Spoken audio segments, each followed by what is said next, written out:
All right. Hello, everyone. Good week. Good day. This is a special little intro. Craig, you want to say why we're doing this intro to this particular episode? How do we want to deal with this, Yeah, brother? yeah, I'll follow my sword. So we're doing this little intro just to kind of give you a heads up that the audio, Chris's audio on the podcast is not the greatest. So when we recorded this episode, this episode we're publishing today, we didn't do as thorough a sound check as we normally do. So you can hear me and you can hear the guest very well. But Chris kind of sounds like he's in a tunnel. Sounds like he's a little bit far away from the mic, which he is. So I just wanted to give you, as the listener, a little heads up to let you know that this isn't the best audio quality and ask you for your patience and understanding on this episode. Now, I got to say, I was listening to the playback, Craig, and I think this is the one where you were kind of talking about putting duct tape on me. Do you remember that? I don't. I don't remember that part. You did. So, Okay. audience, he duct taped me, man, and I don't know. I don't know if I should be mad or upset with him or what. He's the sound guy. But seriously, we didn't want to have to redo this show because this is a really good show. It's a really excellent guest, and we wanted to be respectful of his time. And he did a lot of talking. Craig did a lot of talking. I didn't as much this episode, so we kind of made the calculated decision to kind of go ahead with this show. So we ask you for your patience, like Craig said. We really hope you enjoy the show. We really enjoyed doing it, and we're actually going to do a part two with this particular episode because we just didn't want to feel rushed and we didn't have enough time. And Mr. Tom Dutta decided, Dutta. Wow, did I just do that, Craig?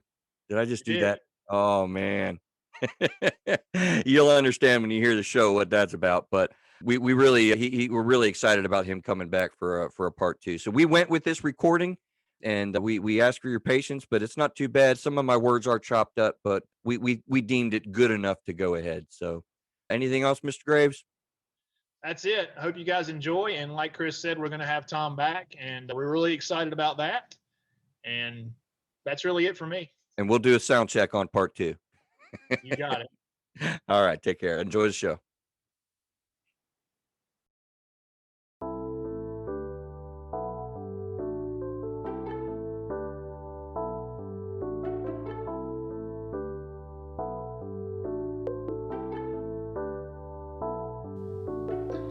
Hello, everyone. Imagine just a few moments sitting in a position knowing that the very next day you have a meeting to lead. It is a meeting with high-end, powerful people, you might say. High-end, powerful people that have high-end, powerful expectations of you, expectations of what you will produce and how you perform and what you will do. And there's no excuse if you do not get the job done on a big, fancy corporate style level. So today, if you can imagine yourself in that type of situation, we have the wonderful opportunity to talk to somebody from the corporate sector. And we've titled this CEO Anxiety, Fears, and Doubts with one Mr. Tom Dutta. So we welcome you to Through a Therapist's Eyes. I am, as you know, a mental health and substance abuse therapist. I have a book coming about March, I guess. The time is coming soon when you get the paper version. But Re-Understanding Emotions and Becoming Your Best Self is available now in Kindle version. Mr. Craig Graves is an unbeatable mind life coach. You can see his stuff on windinyourmind.com.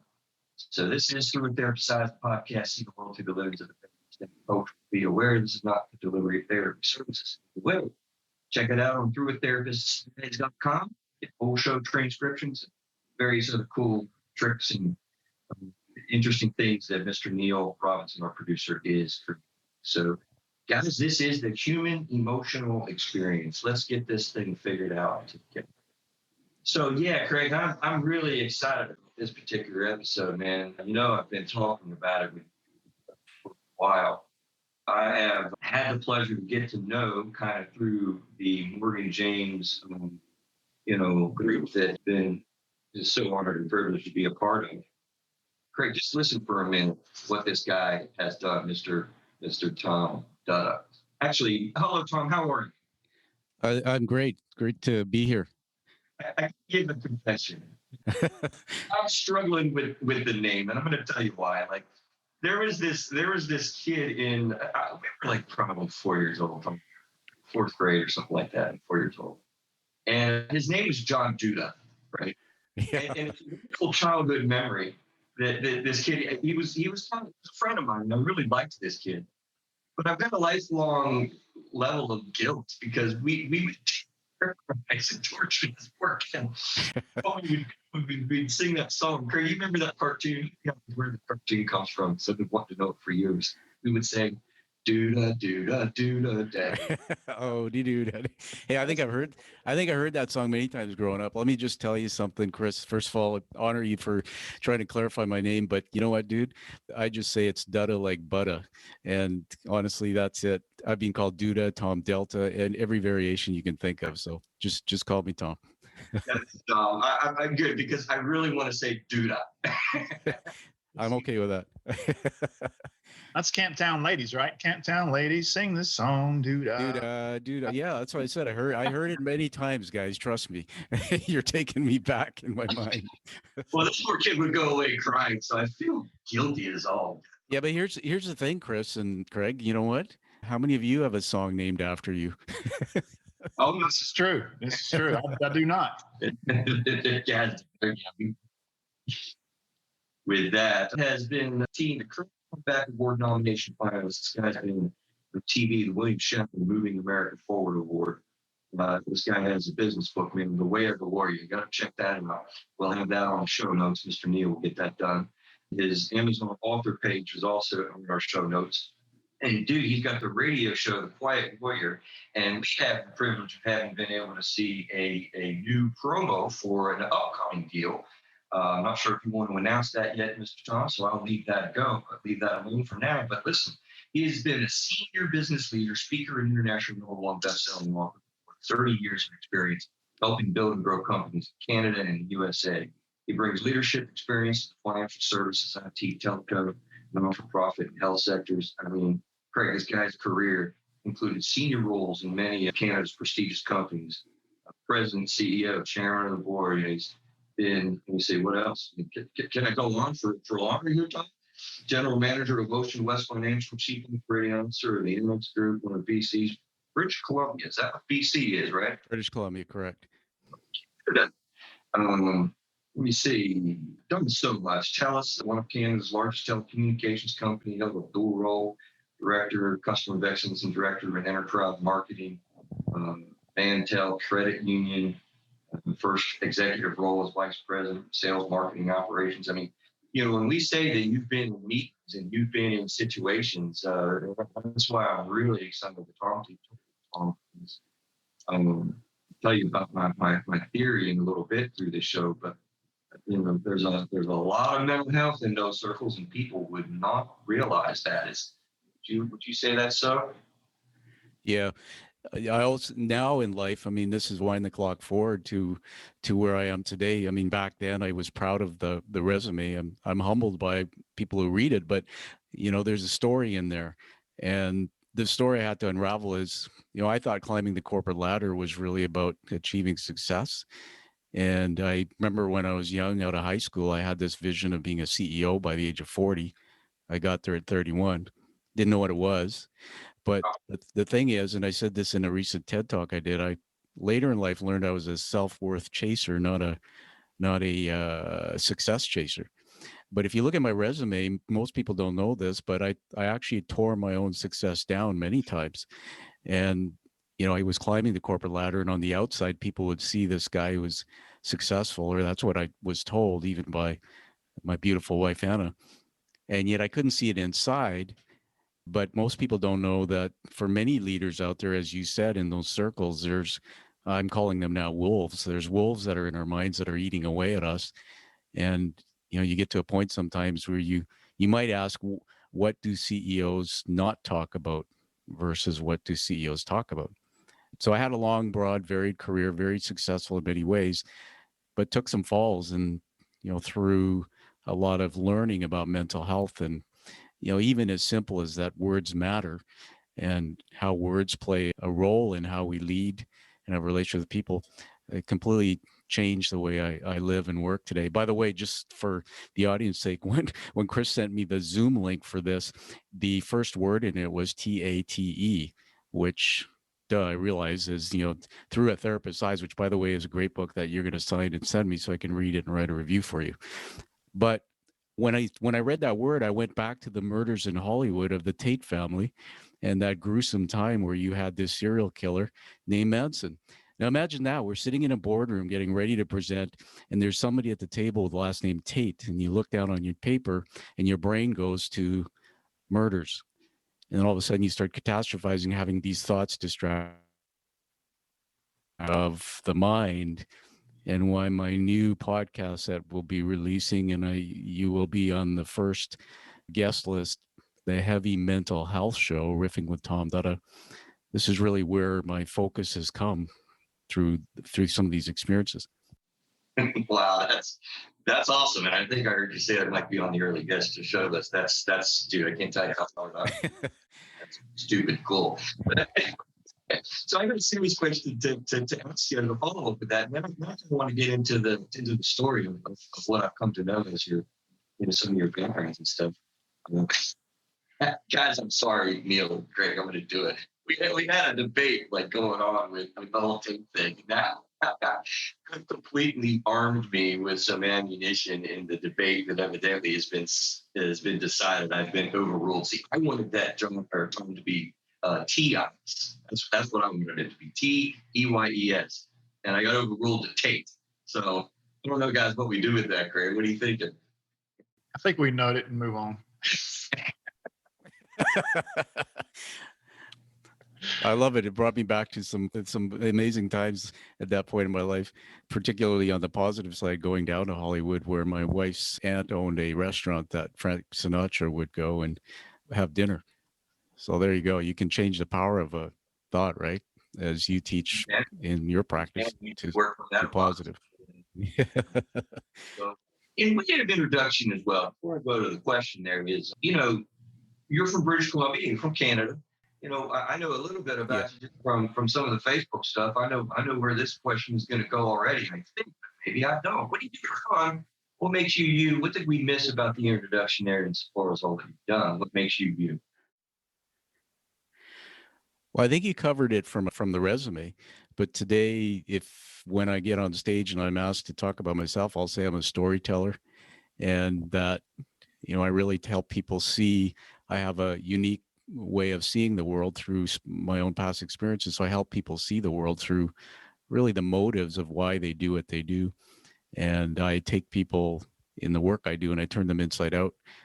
I really help them discover, what are those wolves that they have maybe in their souls that are keeping them from achieving that higher level of success. And I also, when people say, what do you do? Well, I've developed a platform, Chris. When I discovered the word thought leader, and I know that you're one, I'll tell you quickly that I was down in Holland, Michigan in 2015. I went for dinner to meet a friend named John Loduca, who runs a company called the Wisdom Link. Now, I didn't know John, but I was general manager of a financial company here, and they were working with this guy, John. And I called John up and I said, you do something very interesting. I said, tell me about it. He said, well, I take people who are the top 3-4% of income earners in the world, people who are the top leadership level. I put them in a room for a day and I extract wisdom of everything out of their head and help them turn it into something. And so I got on a plane, Chris, and I went down to Holland, Michigan, and I was met by this black, one of these black Escalades.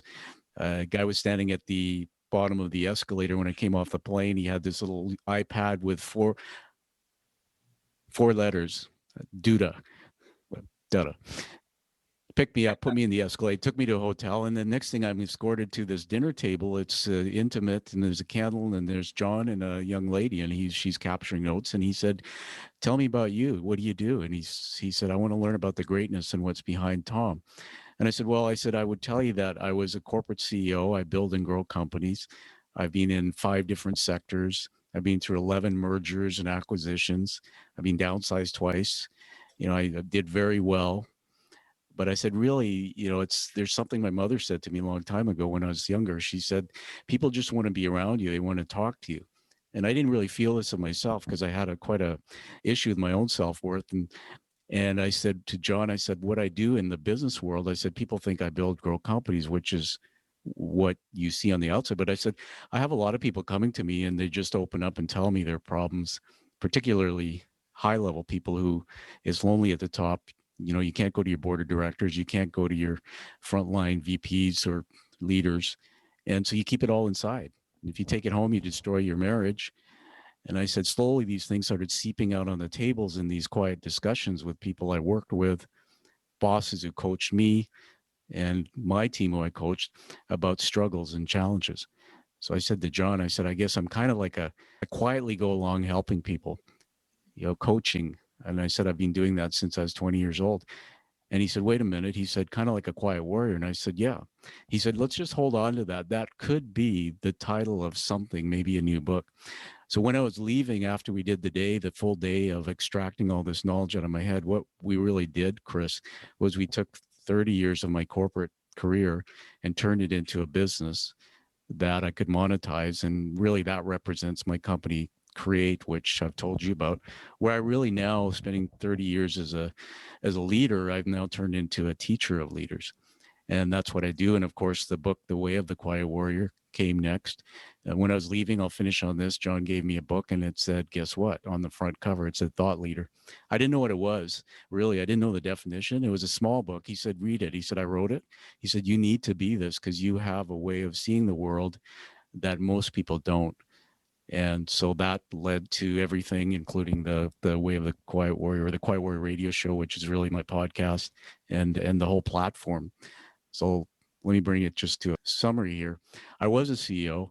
Now I'm a teacher, and I've developed a platform to take my voice wherever it can be heard to help people become stronger, more successful from really the inside out.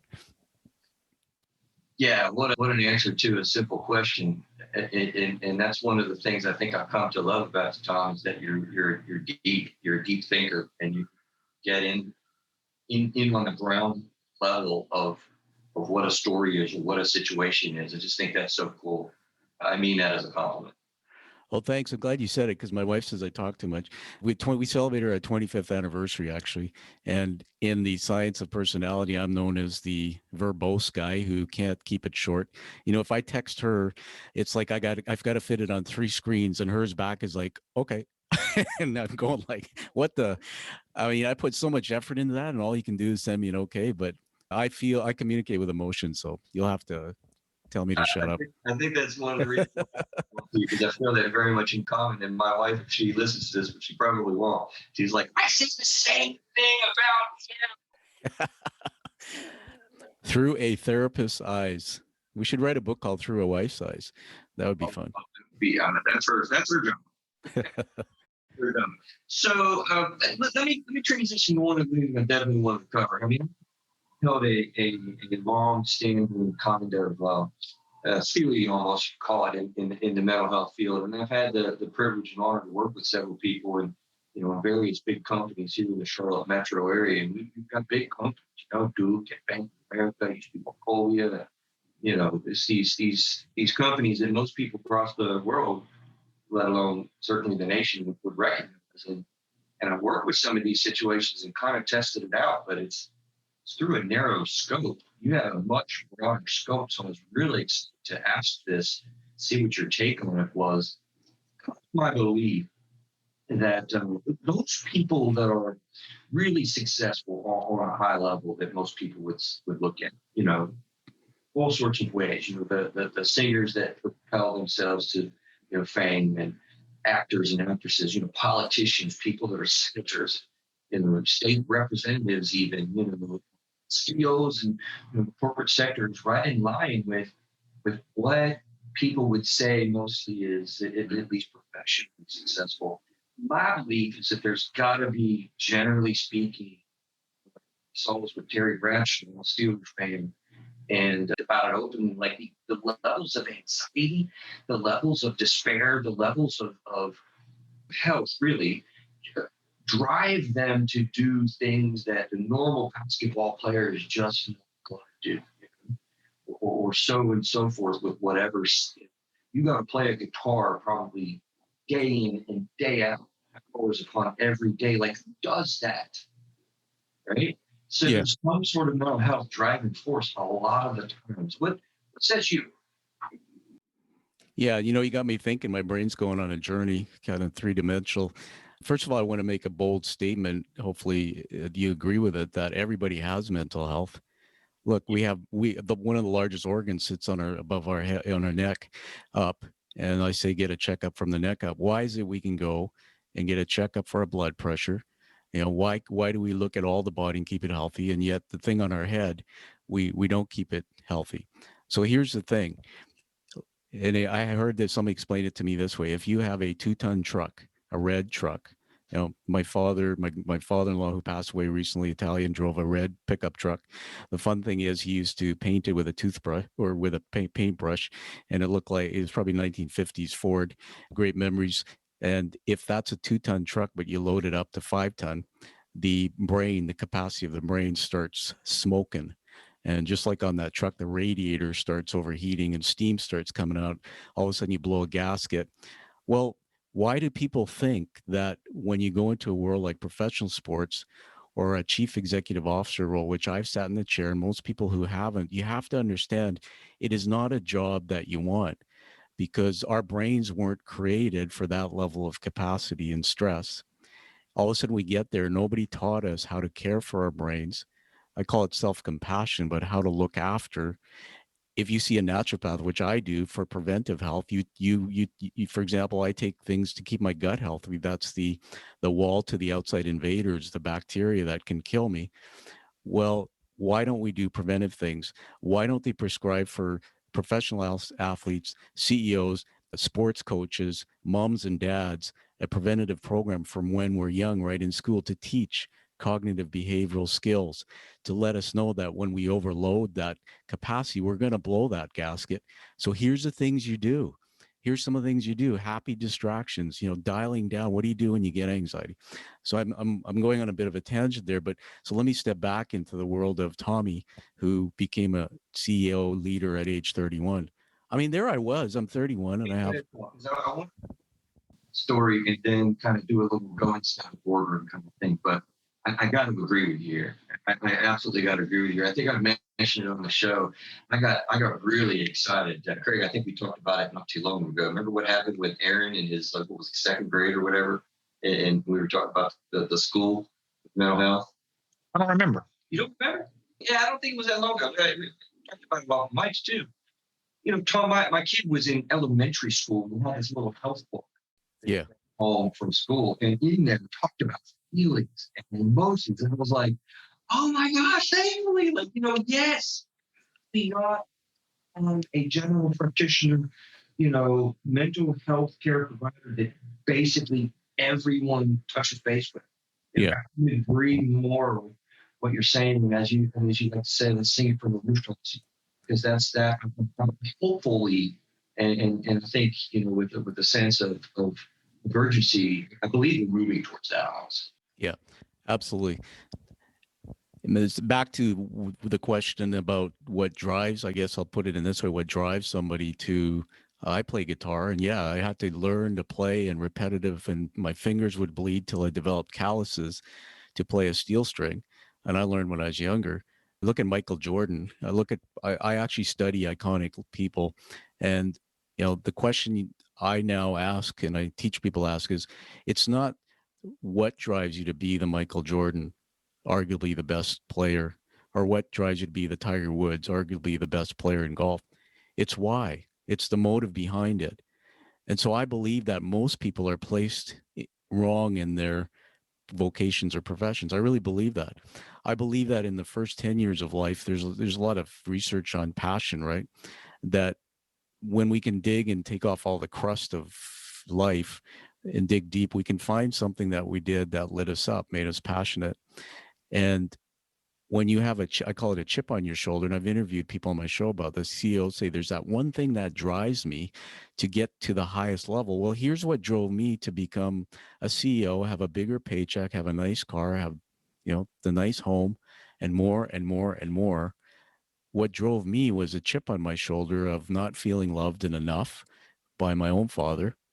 And the only time I got attention from my father was a military commanding officer, very high standards, command and control, and he became quite a bad dude. He was violent, drunk. But the only time I got the attention from him was when I got straight A's in school, when I wrote a book report and, I got A++ written on it, when I made the honor roll. So guess what my brain said? My brain said that's love. And if to get love, Tom, you just go through life and you got to keep it doing things where you're going to get accolades and attention. But when I did those things and achieved it, became a CEO, I was supposed to feel super, super good. There was still this hole in my soul. Michael Jordan, I believe, didn't play basketball because he's passionate about basketball. He played basketball because he was passionate about helping people learn how to deal with failure, because he failed all his life. He even talked about that, about being cut from a team.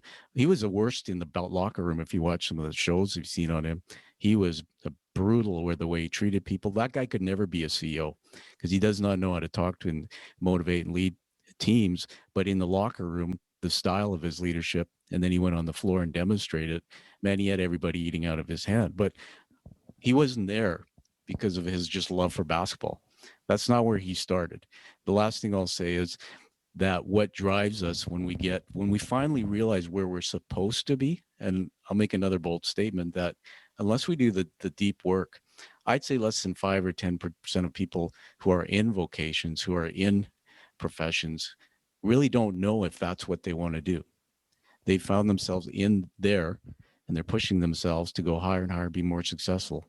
But there's many people I've met in corporate, in the quiet rooms over a scotch or maybe in a one-to-one coaching session, they'll tell you, I hate this job. I'm missing my children. The money's not the greatest thing. And when you say to them, if tomorrow you were downsized and that job went away, what is there beyond the job? And they're blank.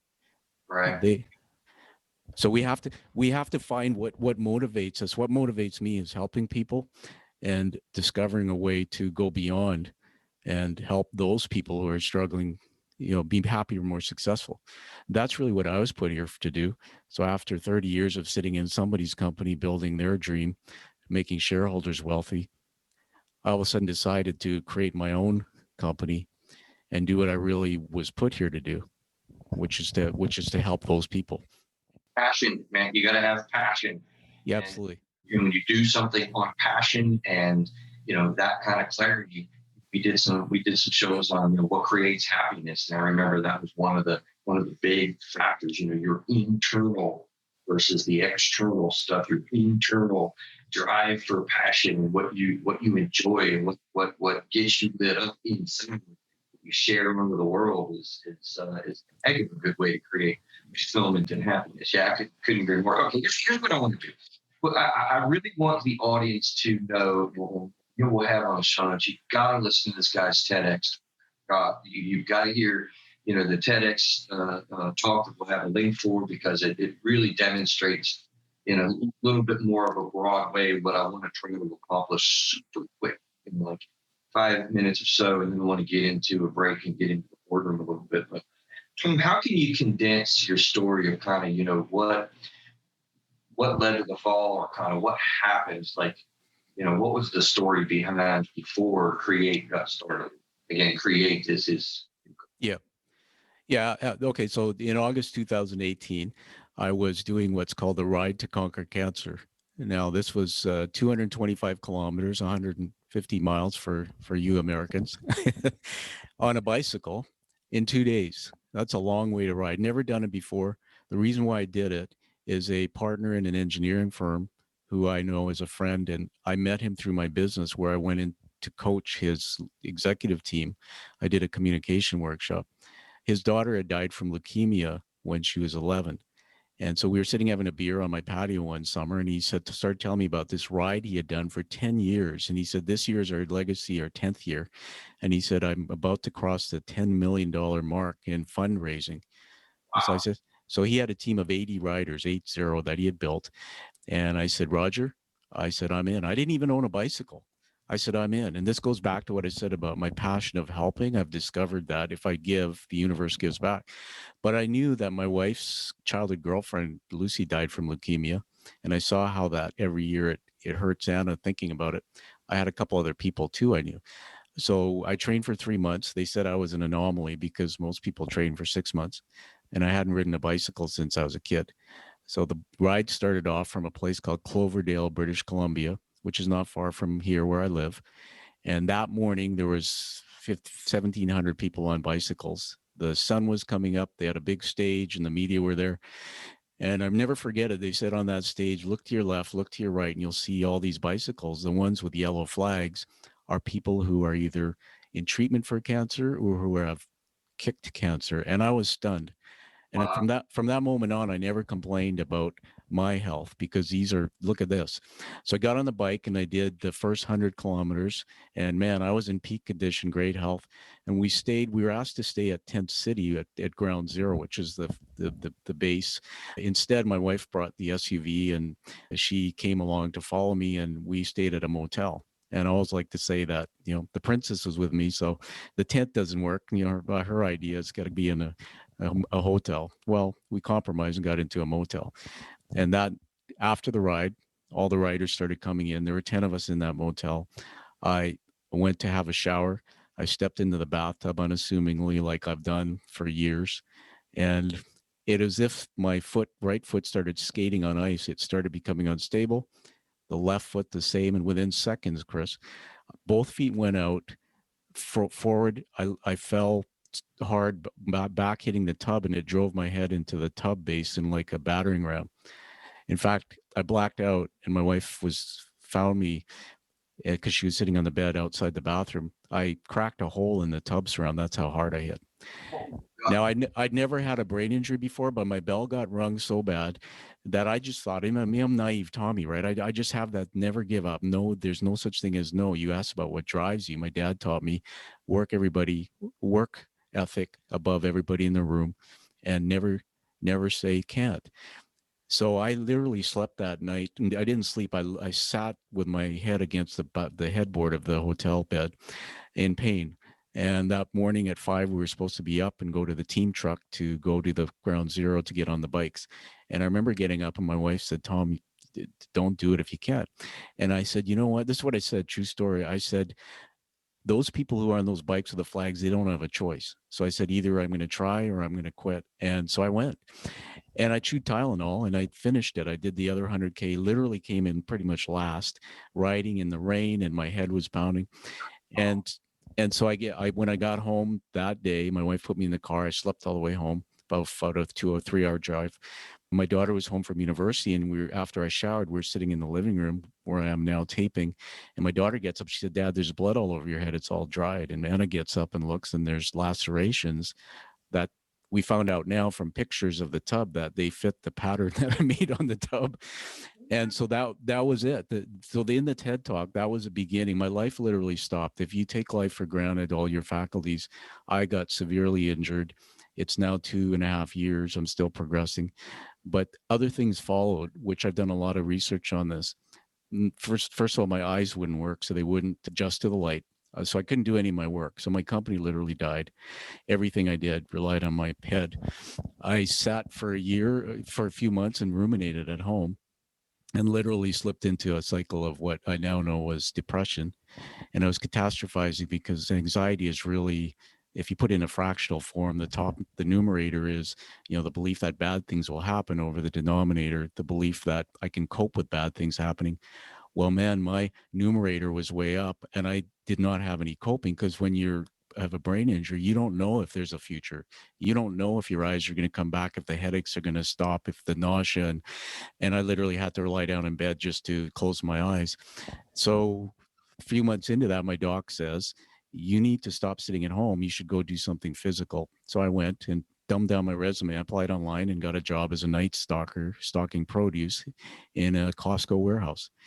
And man, walking in there, they looked at me and said, why are you here? You could run this place. And it was everything about humility you hear, and pride and shame. It's all real. I walked into that warehouse feeling like I was embarrassed, I was ashamed, but I changed by working on the floor there, physically active. It helped my mental health, but I met all these young people. Wind the clock forward, January that year, my father had died unexpectedly from a heart attack just before the August fall. So I had those things going on. And then as I started working through this, I had my first suicidal thoughts in the January after. So I fell in August. January, I started having these awful thoughts, untriggered. And I was not on medication or anything. So that's when I started really learning about mental health. I got a psychiatrist eventually to help me work through it. I resisted medication, but I eventually did take it to try to manage. I took 9 weeks of cognitive behavioral therapy and went through that to learn skills, to retrain my brain how to think.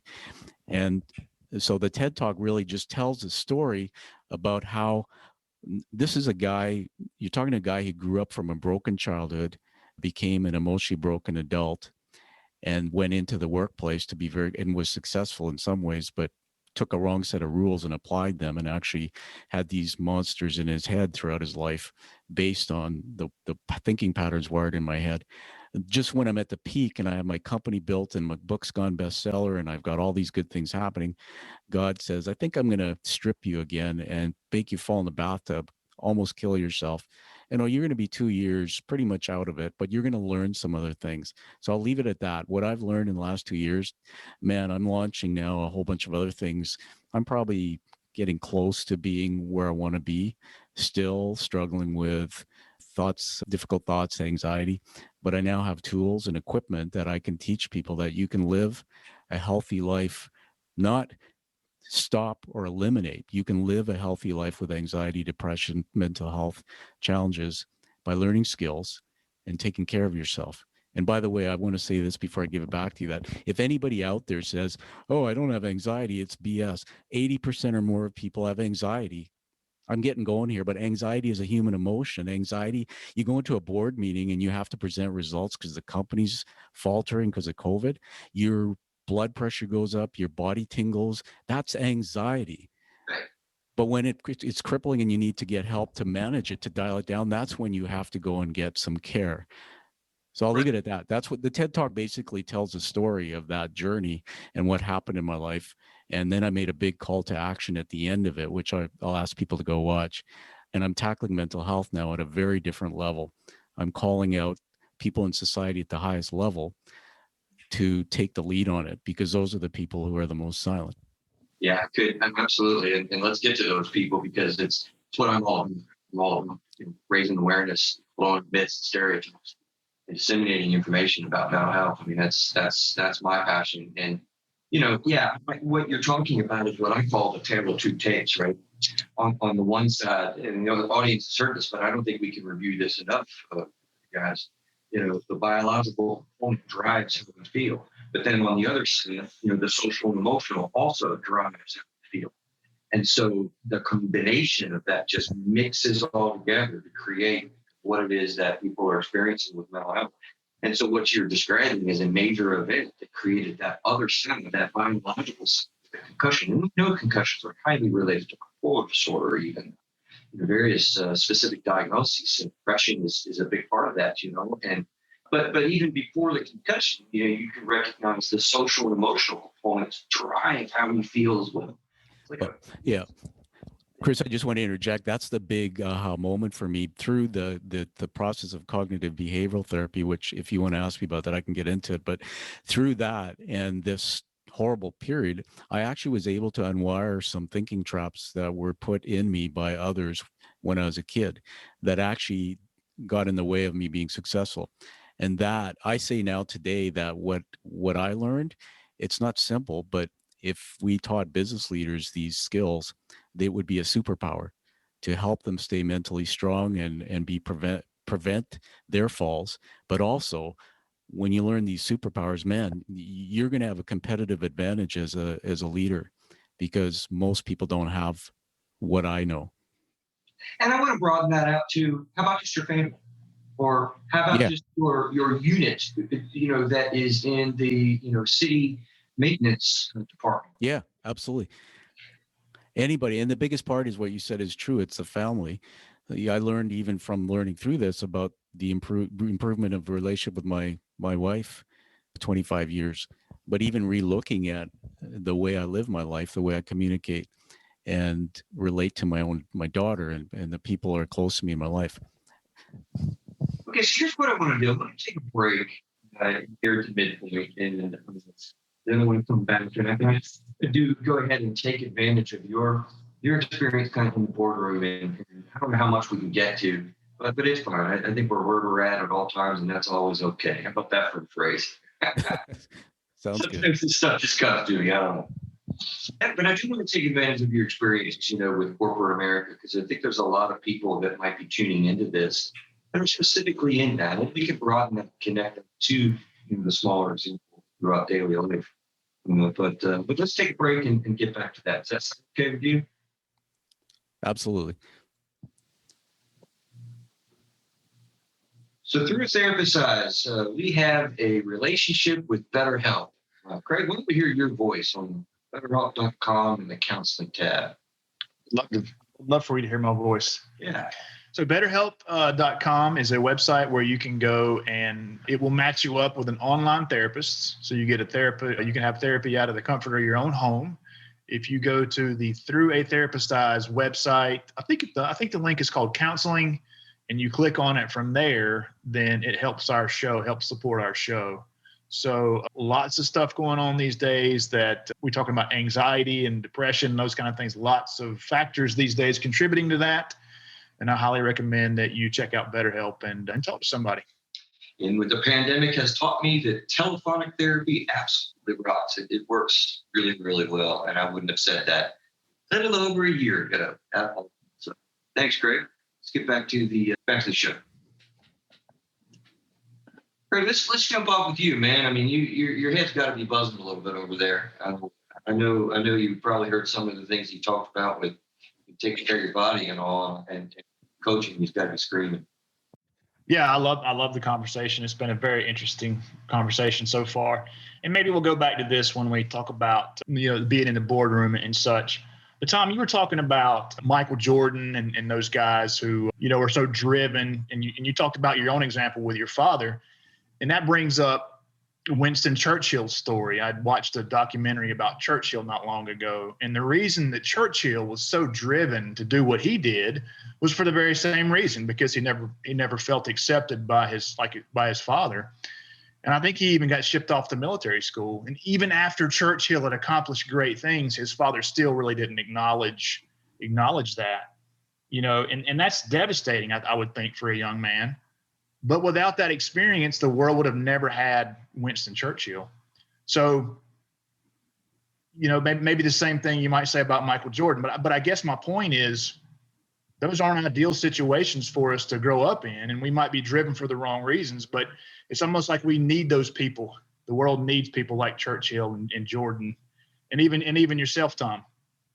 So how do we convey a message to these men that they need, that this drive is a good thing, but also to balance it out in the other areas of their life, like with their children and wives and families?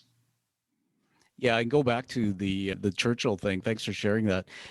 I say it's a superpower when you, in fact, sometimes I say this and people say, well, what are you talking about, Tom? I'll say that the broken people, or people who have come from adversity, are some of the strongest people on the planet.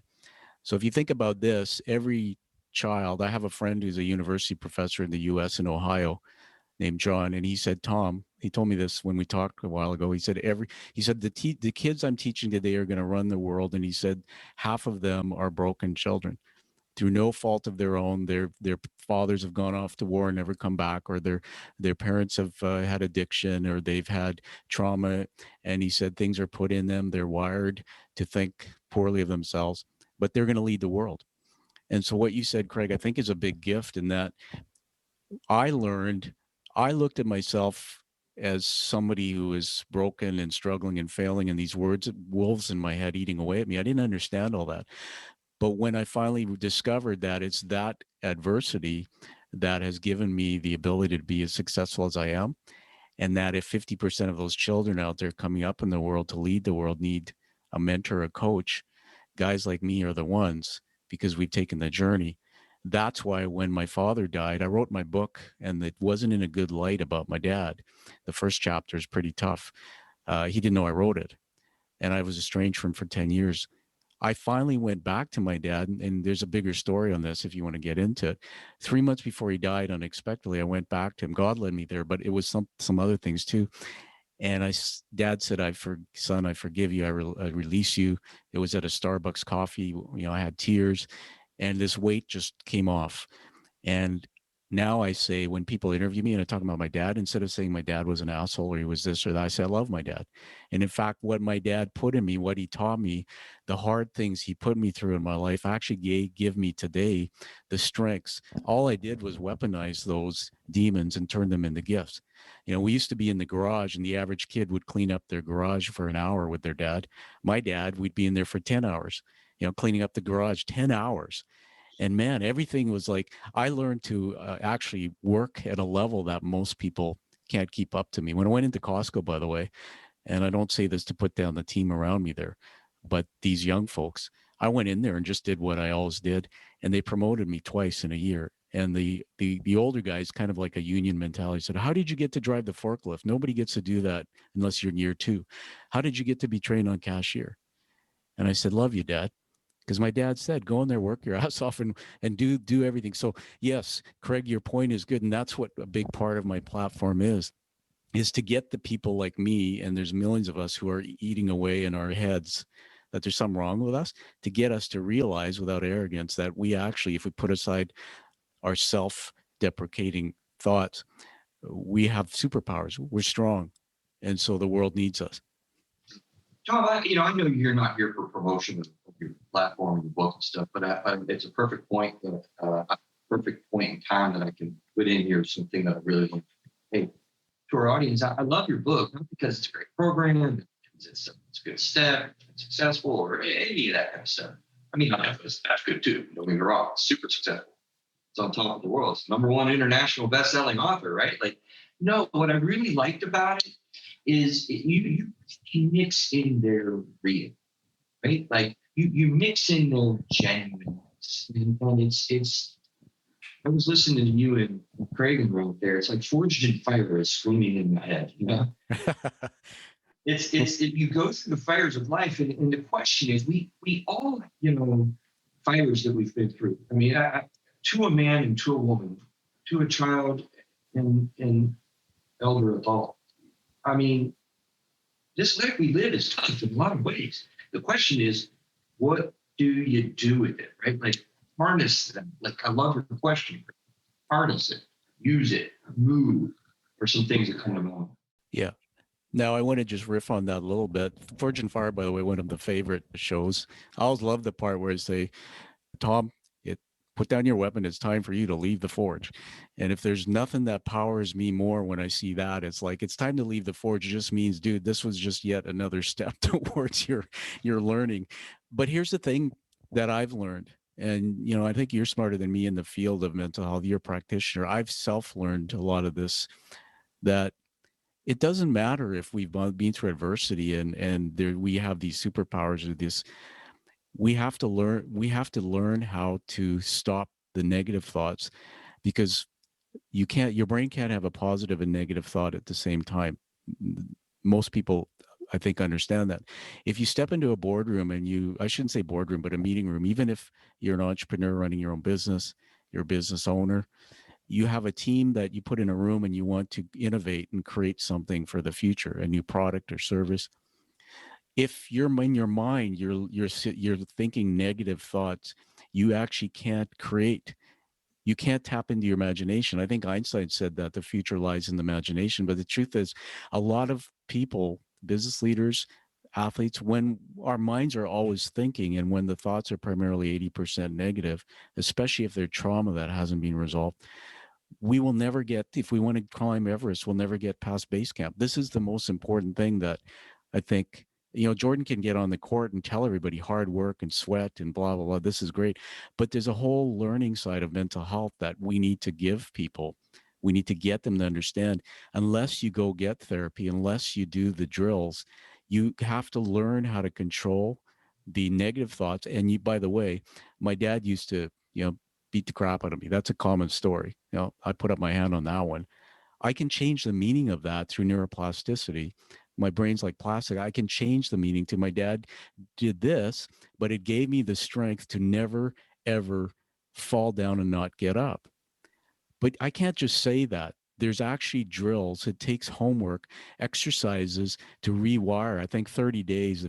I call it bushwhacking. If you're going down a path to a lake you've always gone to, all of a sudden one day you're going down that path for the 110th time, and you say, "Well, wait a minute. On there's this hole in the trail here on the right side, and I see through that some interesting thing. And maybe I'll walk down there." And you go and you go and you go and you come across this amazing beach. It's beautiful. There's sand. There's another part of the lake you've never seen. You sit there and it's your happy place. Next week you're bushwhacking again down that same trail. The brain is going to say, go straight, because it goes back to what it knows. Go straight. I have to pause, find the pause, and not react, but I have to respond and say, no, I'm going to the right. But if people study neuroplasticity over time, the brain will eventually rewire itself to say, this is now the new way. So that's why it's so important. Even though we have these monsters, a lot of people get out there and they talk about, oh, motivational talks. All it's not that easy to get on a stage and say, you can be anything you want to be. No, you have to learn, first of all, what is my thinking patterns? What's holding me back? Why am I not able to do what Johnny does and be successful? And then you need to do the drills, the work, and the skills are there. This is the thing that changed my life through the last 2 years. The skills are there, and I'm stronger today, and I'm more successful in my mind than I've ever been. But most people don't. It takes a fall in the bathtub to crack a head to get that kind of training. Dude, we need to, this is why I said people need to learn how their brain works, how their thoughts work, and then the superpowers, the skills that we have. I think every leader who gets into a leadership role, there should be a component in their development plan about mental health. And I'll say this and I'll give it back to you, that when I did my TED Talk, there's a bold line in it, and it goes like this. When leaders fail to take care of their own mental health, they undermine the importance of the mental health of all the people that they're leading. Leaders, we need to show that our strength is in our stories of struggle, not in our silence. That's the only way we can, at a top level, lift stigma, but beginning to talk about our stories, beginning to talk about those stories that we used to see as weakness, but vulnerability. And then what do you do with it? I'm sorry. If you're going to sit up there and say, I fell and went into depression, that's not going to help anybody. But if I start bringing into my culture, we're going to have some courses and teaching some skills on how to imagine, how to use a part of your brain and discover your thinking traps, what holds you back. And we're going to give you some tools to be able to be a stronger thinker. That stuff should all be in every business's personal development plan. It shouldn't be looked at as stigma. It should be looked at as a course. Because what do leaders do? They go and they try to create visions, and then their board gives them money or however they fund their business to create tactical plans and action plans. Well, if you give all that to the people who are going to carry out the mission, but many of them have negative thinking patterns or limitation beliefs and all this, you're not giving them the other side of it. So self-development in the corporate world, we can call it whatever we want. The stigma then is gone. It's like to say, Mr. Leader, you have thinking traps. You have anxiety when you're under pressure. You probably deal with depression.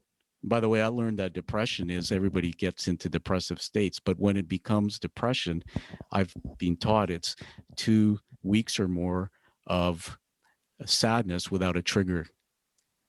So people, if you lose somebody, if you lose a child, or if you watch a bad a movie of war and you just feel down and glum, or you went in and you had a meeting at work and it didn't go well, and you walk out and you're feeling kind of down, you feel a little depressed. Those are depressive thoughts.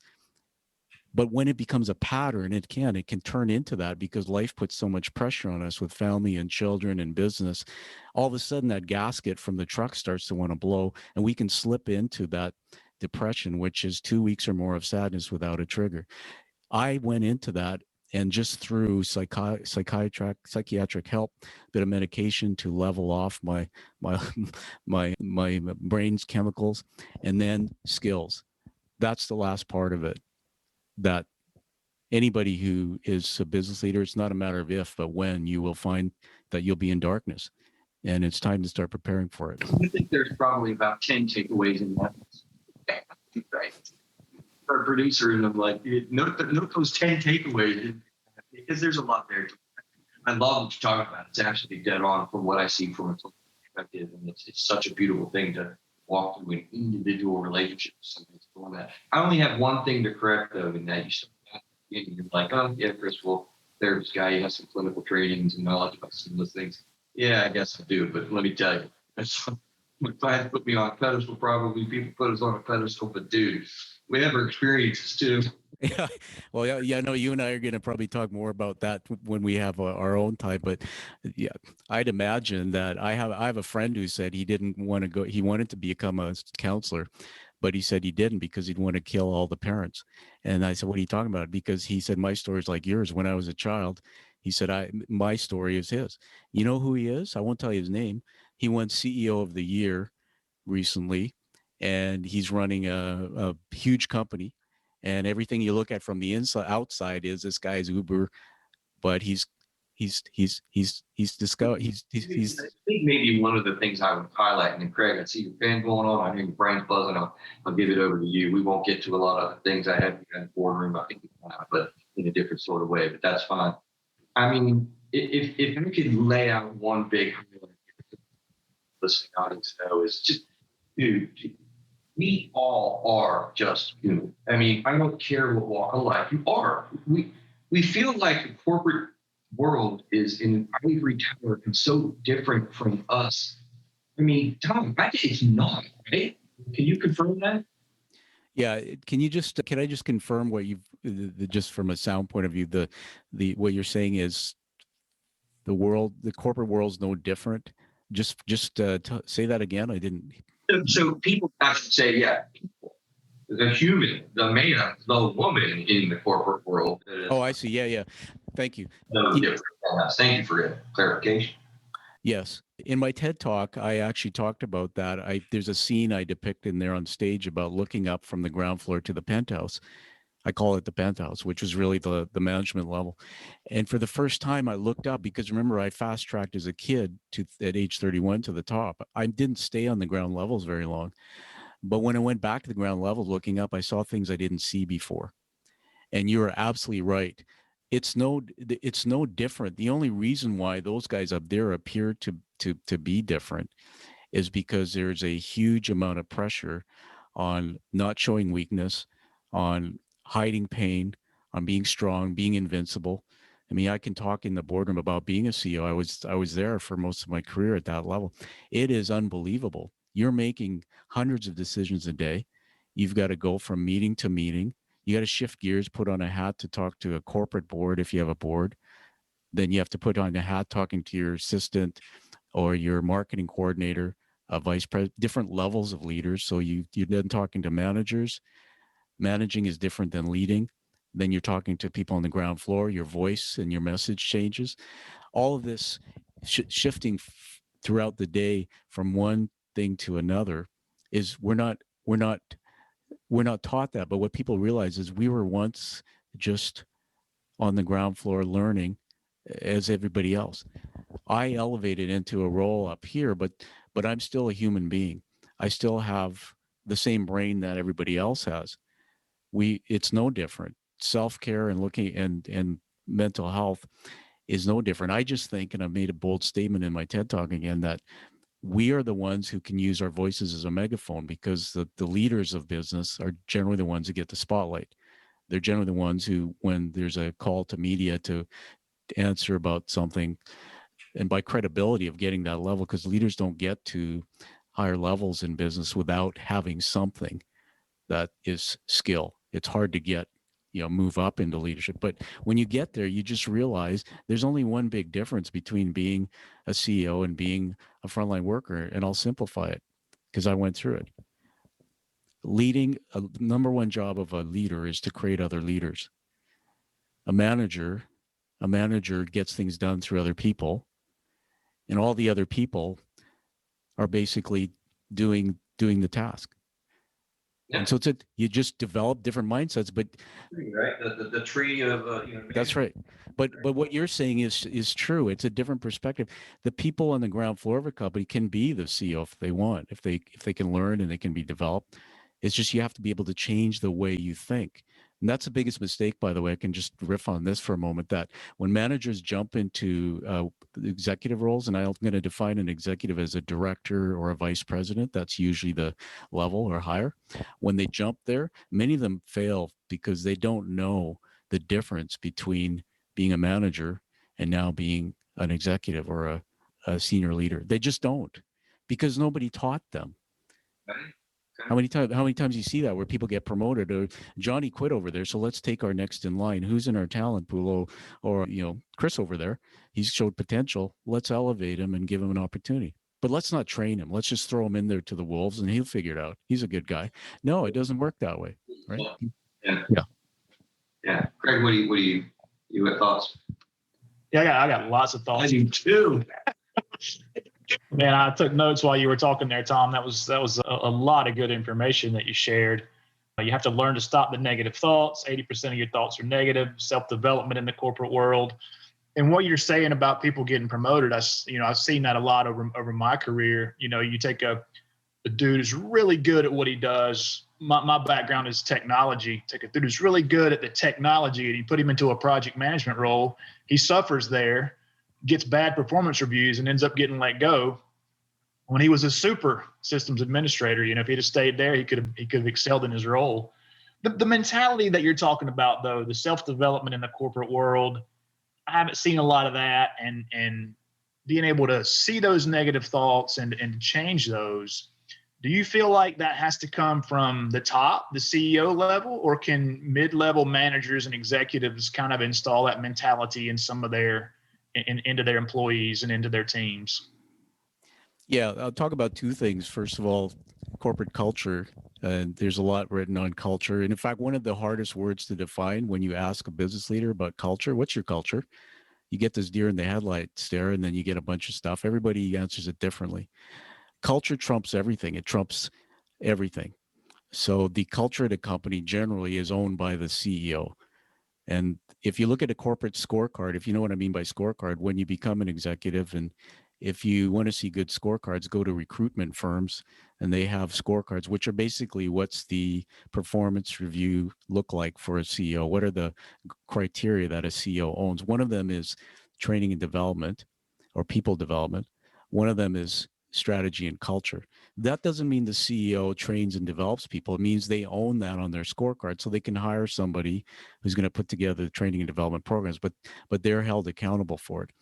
But culture, I always say this to the executives I work with or coach, culture trumps everything. So there's a book I read that somebody gave it to me when I was 31, and it said something like, when the CEO sneezes, the office catches cold.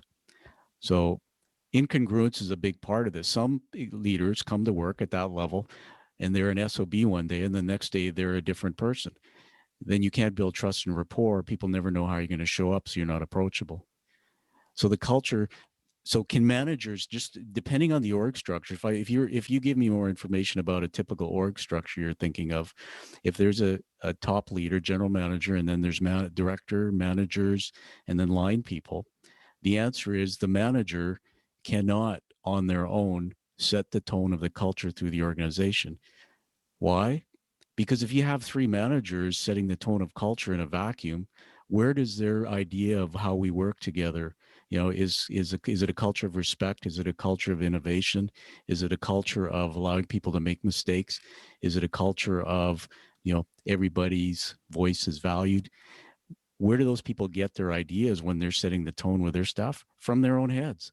And maybe the company they came from, which might have a toxic culture that doesn't belong here. So in an organization, when you're developing that culture, if it's a culture, for example, of courage and mental health being accepted, to discuss it, to talk about it, no stigma, it always starts at the top. And a lot of times the leaders, and if we're talking about a business that doesn't have a board of directors, like an entrepreneur, entrepreneurial business, then it could be just a business owner. But a lot of business owners I talk to, and I've worked in some owner operator companies where, John's created a business that grew to 10 million. He doesn't understand culture. And so I've gone into some companies where the cultures are toxic, where the owner who started a business off the side of his desk grew it, and the guy's a jerk. And every day he comes to work, he bats people over the head when conversations, he creates fear. So we have to be able to teach culture from the top. The leaders have to be able to learn, how do you create culture? And we don't have time to get into that today, but what do we want people to feel, think, feel, and do when they're at work? Think, feel, and do. And then we want to teach the managers, all the people down the line, how to. Now, I'm a faith-based guy, so some might say God is teaching Jesus, who he sent to the world to forgive our sins. He's teaching him that, and then Jesus is going to go find his 10 vice presidents. But he can't just say, hey, go start, tell the world how to feel, think, and do the way God's word is. He's got to teach them and give them the tools to go out so they're all on the same page. So the number one mistake most business leaders do is they don't get culture, they don't teach culture, they don't own culture. And when I was in the CEO role, my butt got kicked by my board if our culture started going sideways. And I was taught to own it. Now, here's the second thing you said about training and development. I'll just say this fast. Many companies, you said that you don't see it out there. Well, I'm going to challenge that and say it's out there, but we got to look in the right place. You look for companies that are the best managed companies, companies that have been identified. Those are the companies where they've got the blueprint in place to develop good culture, to develop openness about mental health. But it takes putting in the right leader and getting the support to be able to do that. So there's many companies that they don't appeal. I don't blame the people and the leaders.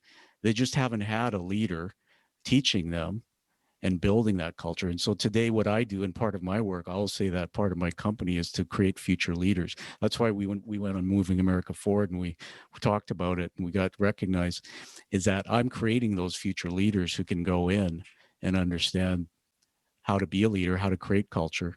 And by the way, in my TED Talk, I suggest that we should create a culture of courage, which is going to flip the stigma on its head. If you put me back into a company today, which I would be open to if I didn't have my own work, dude, I would create a culture that nobody's ever seen. And it would start with me standing and addressing my people and say, hey, I want to tell you a story, and telling them about my fall on my head and how everything stopped, and how it's so important for us to be able to take care of ourselves, and that it's okay when you're feeling like we're in a boardroom and we're in a project that's stressed, you don't have enough people, your kid's sick at home. It's okay to say, stop for a minute. Is anybody feeling, because I'm feeling a little stressed, I want to talk about it. It's okay to do that. Nobody's going to look down on you for doing that. And by the way, you're talking to a guy who failed his way to success, and it's probably the biggest, guy in here who's got the most weakness. So it's cool. And by the way, ask your CEO next time in a room, or whoever's your leader, ask them to put their company in a room and ask this question. So I go in a room with my whole company. I say, guys, I want to give you a question to take away, and I want to come back to me with it. Am I the right person to lead this company into the future? No CEO would do that, but I would. I absolutely would, because feedback's a gift. I think I got to see you in the company. I want to see that. I think if you are calling straight up out of time, I got some things that I want to wrap up with. So Craig, warning here, wrap up. Tom here, warning here, wrap up. So I've got to ask this question though, kind of also to the point though, Tom, of, I'm curious when you really began to change the mentality and the culture and the internal process and the cognitive development what you did with CBT and all of that, because I strongly suspect that, yeah, sure, the tub and the head and the bell, it changed something for you. I don't doubt that, but I'm willing to bet, that before that stuff was starting to work, yeah, was starting to think differently with you. And I'm wondering, honestly, just in a couple of sentences, if you ever thought about that, and when was the changing time frame that popped in your head? Was it the Tony Robbins thing that you went to with Destiny or Red that you did that, or was it some more mundane periods of time in it? Because it's been, I bet, first of all, am I right? And when was that? Yeah, you're right. And so I believe that Joseph Campbell is a big part of my work. And he says you hear the call to go on an adventure. And I believe that most people in business, or just everybody, hears this call 3, 4, 5 times in their lifetime. Most people don't answer it. And the call to go on an adventure usually comes when you're at a point of so much pain in your life. You say, screw it. I just don't want to. Oh, hang on a second, guys. I just lost. Did I lose you? Oh, you're still there. All right, sorry. I'm going to start that again. I believe that you hear this call to adventure and it comes at various points. So when did it come for me? When I became that level position at age 31, I was starting to have trouble getting people to communicate, getting people to trust me in a fast way. I was trying to push change and grow this company, but I wasn't able to rally a team. And that was the first clue for me that the rules of living in a toxic relationship at home with a family like mine don't apply in healthy relationships. That was the first call. And you know what? I denied it. I had ego and I was arrogant. But that company spent something like 50 grand US, gave me a coach. And in 3 months, I never forget it. It's in the movie. We're making a movie in my book right now. There's a scene in it where she's in a boardroom, this tall, very talented coach. And she sits down. She said, I've been following you around. I've been observing you. I'm going to give you some feedback. And she said, they said, for you to be the man and stay, you've got to make some change. And I denied it. I got angry. And she kept pushing and pushing. And then I broke. I cried. And I said, you're starting to put pressure on me. You feel like my dad treated me. That was the breakthrough. Yeah. That anybody who appeared to me to be assertive or strong, triggered these things that were in my mind from past. So it was at age 31 when I became a CEO that I didn't want to lose my career, that I started making shifts. So I actually made some big shifts then. And then the problem is that I never went deep enough. So when I fell in the bathtub and got concussed and went into this other part of my development, it's only then when somebody said, we're going to teach you cognitive behavioral skills so you can unwire some of those things, because they're always going to be there. And that's the two moments. So I would say it started 10, 15 years ago. And today I'm on the other side of it. Gotcha, man. That's rocking. Yeah. Okay, you got to be short a little bit. How can you sum up your thoughts or things you're thinking there? Well, I've got a page of notes. I feel like we just scratched the surface on some of the stuff with culture, and I do wish we had more time. Tom, I haven't read your book yet, but I'm going to definitely grab a copy of that, maybe even when we cut off of this thing. But I did watch the promo last night and the TED Talk, and I've got a burning question, man. And nobody may have ever asked you this question before, but I have to know what your favorite Iron Maiden song is. I think it's Run for the Hills. I don't know the exact. Oh yeah, Run to the Hills. Yeah. I thought that was very cool. That you had become an Iron Maiden fan. I think I told you on the email. My people were Aerosmith, man. I just think Oh yeah, no, totally a fan of any genre that's heavy metal. Yeah, that's cool. Yeah, absolutely. So, first of all, in wrapping up your audience, I want to be very public and appreciative. Mr. Dutta, not to be confused with Tom Dutta. I did all that there.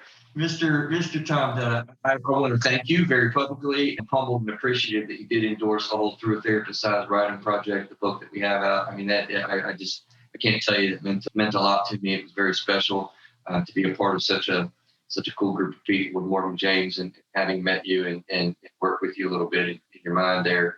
I just appreciate you endorsing that, what we're trying to do here at Through Therapists. So what we're going to do here, I've developed a little bit of a tradition. You're in British Columbia, so I can't slap your high phone on, but we're going to count us down. We're going to clap our hands, which signifies a high five. So before I do that, I really would. It's not just lip service. I think, Craig, you have a lot more you want to say and talk about. Is that right, with the culture and different things? Yeah, I wish we had more time. I really do. If you'd be so kind and willing, I want to have you back, dude.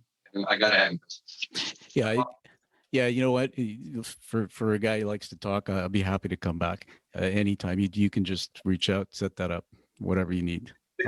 In internal strength that it takes, to share any part of your story is why I give this kind of high five. To me, it signifies a moment. Somebody saying, like, attaboy, there you go. So I'm going to count down to 3. We're both going to clap at the same time if we can, okay? All right. When you put your microphone down, we'll get it back together here. Gotcha. 2, 1. Awesome. Yeah, I appreciate it. Anything you want to say in closing? We've got your.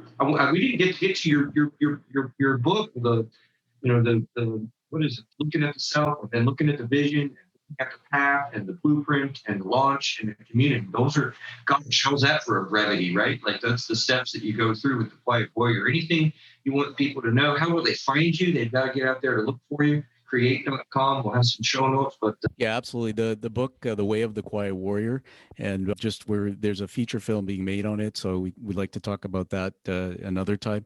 Create.ca, that's KREAT, playonwords.ca. There's a media page there, a book page, a who page about me.